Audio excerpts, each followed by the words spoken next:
just refuse to replace right now. I've had this grater since I got married. It works well enough, but sometimes the handle comes loose, and I just put the thing right back in, and I say, screw you, capitalism. I'm not going to buy another grater so long as this one still works. I will just have a little George Bailey moment every once in a while. Do you know what I mean by George Bailey moment? Okay, if you don't know what I mean by George Bailey moment, here it is. A George Bailey moment, there's a movie called It's a Wonderful Life, and there's a character named George Bailey. And he lives in a broken down little old house in his hometown, even though he had always dreamed of traveling the world. And his wife has slowly been making this broken down old home into this gorgeous restored mansion. But he doesn't really appreciate that. He just wishes he'd gotten out of his town. He's sort of putting up with his life. It sort of feels like his life happened to him. And the whole story is he just doesn't appreciate it. Well, there's a little symbolism of his general dissatisfaction and annoyance with his broken down little life. It is the stairwell.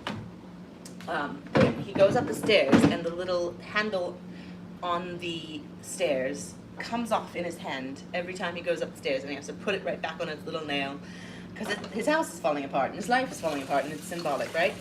Well, he gets annoyed with this at least, I don't know, I've never watched through, but he gets annoyed with it several times. And then he has this little epiphany where, like, his life is actually wonderful.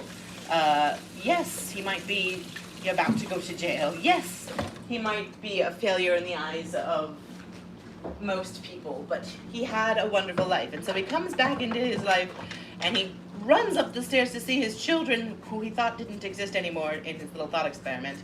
And on his way up the stairs, once again, his hand grasps that little railing piece that always falls off, and instead of cursing it or rolling his eyes and putting it back, he takes it and he kisses it, and then he puts it back on the stairs.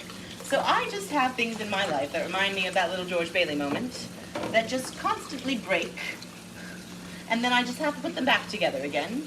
And in that moment, I try to think about It's a Wonderful Life and how all the little things are very, very, very precious, even if they're slightly inconvenient and silly. So whenever this breaks, I just go in my head, maybe not in real life, and that's my George Bailey moment. There you go. Done being so quirky for the internet right now.